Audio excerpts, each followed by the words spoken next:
అందరికీ నమస్కారం. ముందుగా గురుగారైన చాగంటి కోటేశ్వరరావు గారికి నా హృదయపూర్వక నమస్కారాలు. ప్రజెంట్ డేట్ వచ్చేసి 28 అనమాట, నవంబర్. సో నేను చిదంబరం టెంపుల్ దగ్గర ఉన్నాను. అసలు ఎవరు లేరు జనాలు.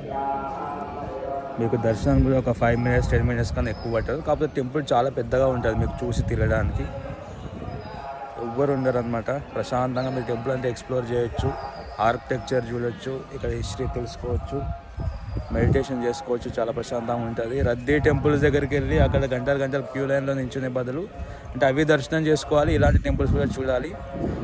శబరిమల వెళ్ళే భక్తులు ఖచ్చితంగా ఈ చిదంబరం టెంపుల్కి రండి. వీలైతే మీకు ఆన్ ద వేలో ఉంటే మీకు చాలా బాగా ఫీల్ అవుతారు. చాలా బాగుంటుంది టెంపుల్స్ కూడా. ఇక్కడ టికెట్స్ అట్లాంటివి ఏమి ఉండవు. మీకు దర్శనం కూడా పెద్దగా టైం పట్టదు. ఓం నమ శివాయ. మీ స్వాములకు కానీ శబరిమల వెళ్ళే భక్తులకు కానీ షేర్ చేయండి ఈ వీడియో. థ్యాంక్ యూ, ధన్యవాదాలు. ఓం నమ శివాయ.